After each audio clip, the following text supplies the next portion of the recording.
Hey, hey, hey, my nieces and nephews, your old neighborhood fun uncle Richard Kilpatrick here. Thanks for stopping by. Today in this episode, we are talking about cryptocurrencies. And if you haven't seen the current prices, it is reduced. There's discounts happening right now. Bitcoins, all cryptocurrencies are on sale, and I am going to talk to you about them today. And what I like to do is I first jump into the 360 chart. This gives me a bird's eye view of what cryptocurrencies are doing, what's green, where my eyes should drift to, what I should avoid. And we're seeing some true winners here. You know, Cardano and Matic are the ones to watch. And I'm going to talk about that a little later on in the show here.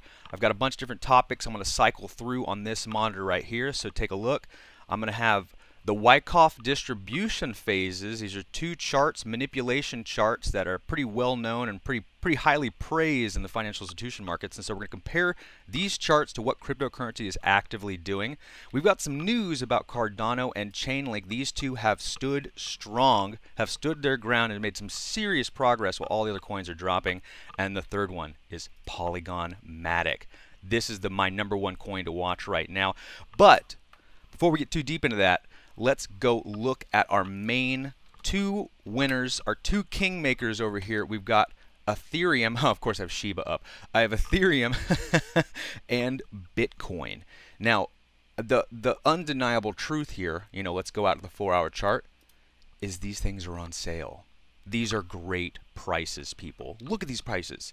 And if you are a long-term investor, if you're the type of person who plans on buying and holding, you're not trying to get a quick flip in, this is a long-term strategy you're trying to play here, these are reduced prices, people. This is a great time to buy. The prices are low. And you should get some Ethereum, some Bitcoin, and some Polygon. This is not financial advice, okay? But there is a sale going on right now. These prices are so low. You got to get in on this stuff, honestly. And of course, it could keep going down. It always could keep going down. But daily cost averaging is the strategy that wins. Now, for those of you who don't know, daily cost averaging means instead of buying all of something at once, if you say you have $10,000, instead of buying $10,000 worth of Ethereum right now, buy $1,000 this week, $1,000 next week, $1,000 a week after that, because you're averaging the cost to which you buy. So hypothetically, let's say you bought some now and the price dropped again. That's a good thing. That means you get to buy at a lower price. That means you held on to some money you've left in your bank account available to buy this dip. However, let's say the price goes back up. You will be thankful that you bought a little now because you got at a low price. And of course, you're going to have to buy some then at a higher price, but you have averaged the price to which you bought that coin. And so what we're really trying to avoid here is you buying all of your coin now and then it drops and you have no more money left to buy the dip. Simultaneously, you got to think to yourself, well, man, but what if I don't buy enough and it shoots back up? Well, cost average. Buy a little bit next week and a little bit the week after that. Whenever these trends start moving and it starts going up, it's going to keep going up. So you're going to want to buy every step of the way up. And if it's going down, you want to be able to buy every single dip that happens. So once it does inevitably shoot back up, which cryptocurrencies always shoot back up. If you just look at the long-term time frames on cryptocurrencies, they always shoot back up. It's not going to happen this year. It's going to happen maybe next year. Another halvening is planned for 2024. So the prices are going to go back up. And so buying right now is a good idea. You're going to be so happy with yourself in 5 or 6 years if you brought some cryptocurrency. Straight up. And the next thing I want to talk about are the Wyckoff distribution phases. Now, right here is a very popular chart that shows what happens to markets when they're being manipulated. This is what happens when many different financial institutions are trying to manipulate the price simultaneously. These trends occur. And whenever you look at markets, you got to realize that you're not looking at coins or purchases per se. You're looking at human emotion. You know, humans are just trying to get their nickels and their dimes and they're buying and selling, and you got these big multi-million, multi-billion dollar players who are trying to drive the price in particular directions. And so this is a daily chart here I'm looking at. This is Bitcoin, and each candle represents one day. And I want you to look at how nicely this lines up. There's our top there, we got a top here, A little bit of like trying to figure out where the price actually is. You could argue that this is this test phase here, where the whales, these big billion-dollar players, are trying to find out if we can go any higher. They are trying to do every single thing in the textbook to try to push this price a little bit higher. And whenever it failed, we see that drop. And so we see that here. We see that right here. What most technical analysis are trying to figure out is, are we at this part or are we at this part? And it really, every single analyst that I tune into, I try to watch, they all can agree that this is the chart. This is definitely the chart. This is the pattern that is occurring with Bitcoin. And if you want to look at it for yourself, you can pull up any chart and look at the daily time frame for Bitcoin, and you're going to see the same thing happening here. And the cold hard truth is that it's either here or it's either here, and with both ideas, we have further to go. We have further drops that are going to take place, and from a lot of the analysts I've been looking into, they're saying that this price right here is $28,500. And it could be as low as $18,000. And whenever I'm trying to figure this out, I pulled up another Wyckoff distribution chart that you'll see here, and I compared it to the 1 hour Bitcoin chart. And if we look here, you could argue, comparing these two charts, that we're in phase B of accumulation. There's going to be, see, this top here is this top right over here, and you could hypothesize that we're going to do a little bit more accumulation. The whales are going to try to drive the price a little bit further down, and this spring test is going to happen out here. Could be 32, could be 24,000.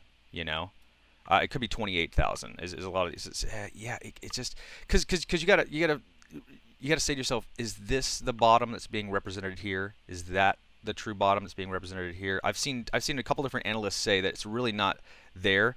You should be looking at where a solid close is happening, is where you should be comparing things.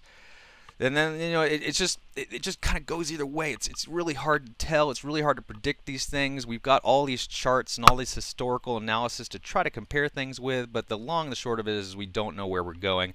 And I was watching Anthony Pompilano's show. I can't say that name. Anthony Pompilano's show, and he was talking about how people who have money who want to buy cryptocurrency are waiting. They're looking at these charts. They're doing the technical analysis, and they're saying to themselves, "Well, we really haven't shown which direction we're going. We can't see if we're going down further. We can't really tell which of these two charts we're sitting in. Is it this chart or is it this chart? Are we about to go back up, or are we going to drop further?" And because people can't figure that out, because there's no clear trend happening, and because there's so much resistance and support, and we're bouncing back and forth, that people who have money are just waiting. They're waiting on the sidelines until a trend is clear on where we're going. And the other thing that's hurting Bitcoin's price even further is that people who had money, had a spare $10,000, $20,000 laying around to buy some Bitcoin with, actually bought a house this year. They were buying houses like a fire sale, and they actually even had to overpay on the houses they bought. And so that's the tragic thing that's happening, is like all the money is either on the sidelines or it's already spent, and anyone who wanted to buy Bitcoin already is holding the Bitcoin at a loss because they bought early, you know, at the top or something tragic like that. And we haven't had any new stimulus checks come out, and because even when we were at 64,000, we were just struggling. It took us weeks and weeks just to go a couple thousand more up. And so that was all the whales going like, okay, party's over. That's as high as we can manipulate this thing. And then we are seeing the biggest volume of sales. I mean, the biggest volumes, period, are happening right now, and they happen to be sales. Tragically so. I mean, look at this. 300,000 Bitcoin, 347,000 Bitcoin were sold right here. And you just go, dang, you know, we have to wait until we see a comparative cycle of buys that'll help push this price back up, and then that will encourage more and more people who are on the sidelines being like, okay, a trend has been established, now we can start buying, call your grandma, start selling the teeth fillings. We're buying cryptocurrencies. It's happening, kids. And so that's the tragic truth of things right now, ladies and gentlemen, is that it could keep going down a little bit more. We got to be realists about this. I'm just looking at the charts here, and I'll be darned if it's not going to test 30,000-ish. It could be 28.5 in the short term here. It could be as early as this week. That we got to test these levels. Us people doing technical analysis are waiting for a double bottom, are waiting for clear resistance levels, and it looks like we just like make a new bottom, actually fill it in, make a new bottom, and we got to actually fill it in. We actually have to have some candlesticks in this range showing all of us technical analysers that a true bottom has been established and accumulation phases have started. However, you can't determine that with the current information, and that's the sad, hard truth about things right now. You just can't. You can't. And for those of you who are trying to time the market, it's best to just hold, continue daily cost averaging, and pray. Maybe find Jesus. I'm kidding. Find a hobby. Go outside. Call a loved one. Quit looking at the charts. Unless you're a guy like me who has to do a cryptocurrency show once a week, then it's okay to look at the charts. But if you have no other reason to look at the charts except for you're just going to watch a number go up or down, that's called an addiction. And you need to insert other things into your life. You can't let these numbers control how you feel. Money is just fuel for happiness.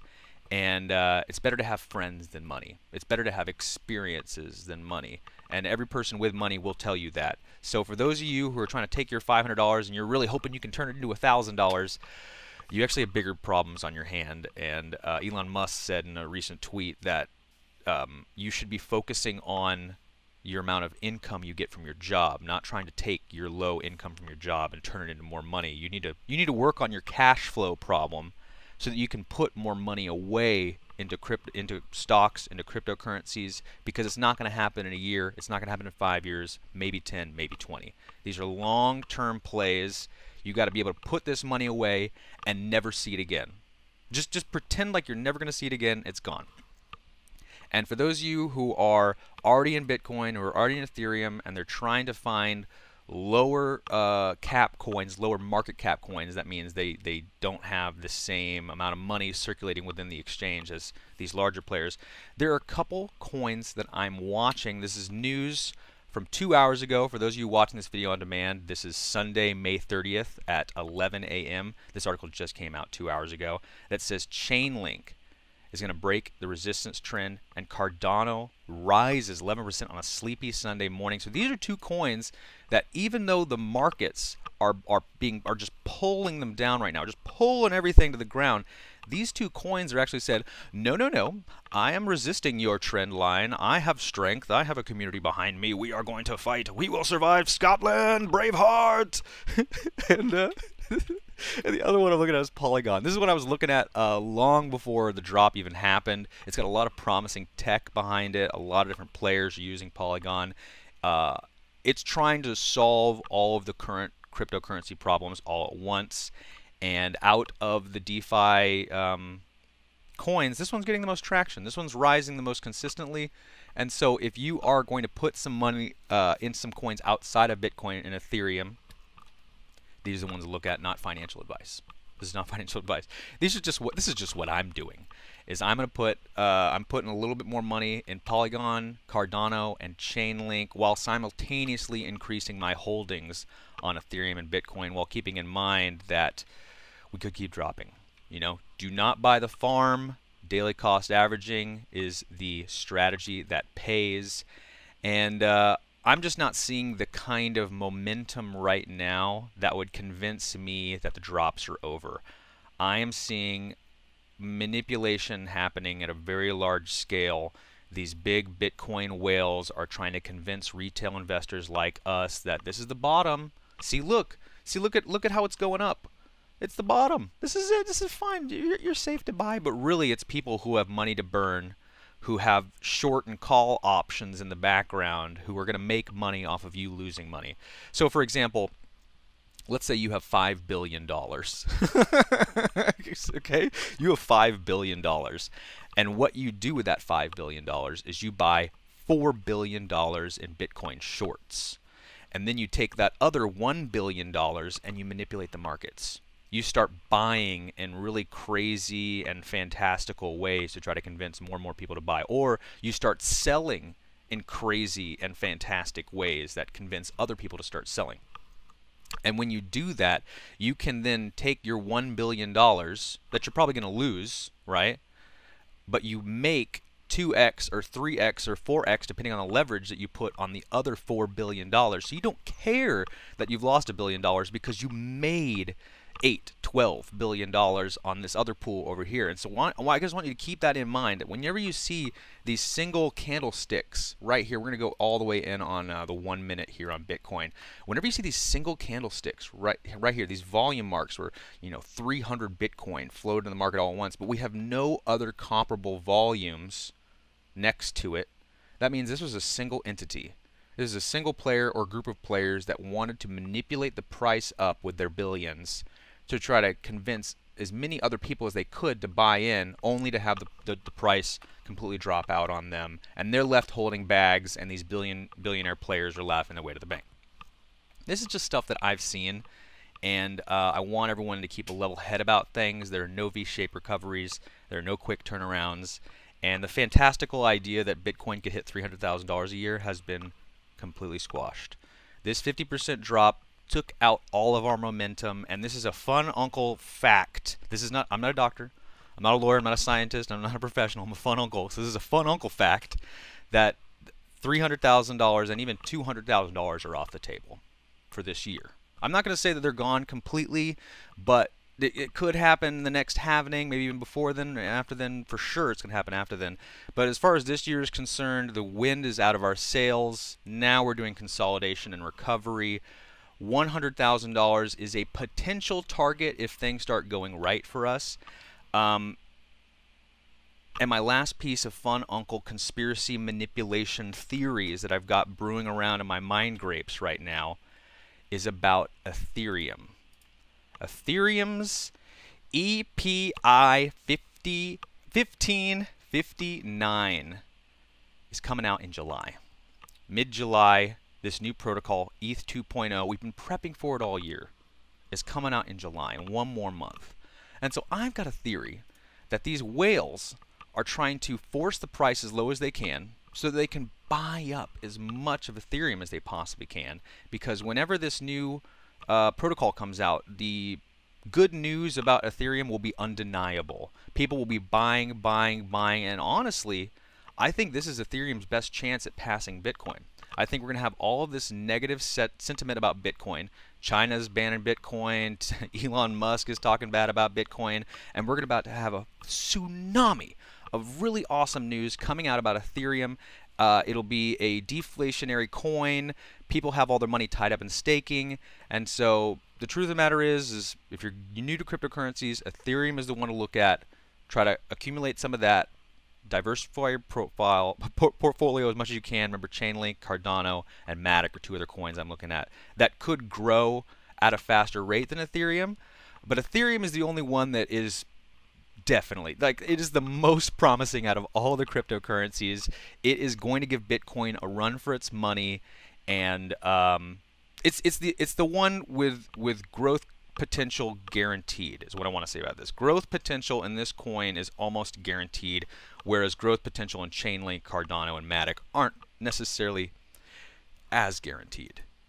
However, if you are a riskier gambler and you want to play that game, where you're hoping maybe Cardano or Chainlink will 10x your money, whereas Ethereum will only 2x or 3x your money. Go ahead and play that game. Make sure to hedge your bets, diversify, do not spend any more money than you can stand to lose. But absolutely, I would agree with you that whereas Ethereum could 2x or 3x this year, Chainlink could 5x, Cardano could 10x, Matic could 10x. I'm just not as certain of that. And so if you've got a little bit of money to burn, you're sitting on house money, you did some winnings that you're feeling pretty good about, play some of these other coins, not financial advice. Just want to remind you guys that a sale is on. These are bottom barrel prices. This is an awesome time to buy. This is a great intro entry point for cryptocurrencies. Just to remind you guys the daily cost average. Pay attention to the markets. Don't go emotionally selling whenever you see a mean tweet from someone, because these are long-term games. These are never going away. Just imagine if you bought some Princess Diana Beanie Baby dolls back in the day. You're going to wish you still had those now, right? Imagine if you had a holographic Charizard back in the day. You wish you still had that today. And Bitcoin and Ethereum are no different. You're going to see all kinds of FUD, all kinds of market manipulation, but it's really just people trying to get more of it so that they can acquire as much as they possibly can to sell back to us in the next halving. So when the next halving happens in 2024, these big players like Apple, PayPal, MassMutual, Square, they're going to be trying to sell it back to us at a super high premium, and then that truly will be the absolute high. That's when we'll hit 300,000 per Bitcoin, because the big institutional players will be actually making their money and getting their nut off of it, and so they won't be driving the price down like they are right now. And so I just want you guys to keep that in mind. This is a long-term game. And I want to thank you so much for staying tuned, watching me, blab about stuff. I'm really just a guy who absorbs information and tries to regurgitate back to you guys in a quick, concise manner. Just, I want to support as many people in their financial freedom as I possibly can. And thanks for joining, guys. My name is Richard Kilpatrick. I'm your fun uncle. Do something fun. Reach out to a loved one. Make sure to make the world a better place than it is. And yeah, that's about it. Have fun. I got to work on my endings, but, I just look at the charts. Later, guys.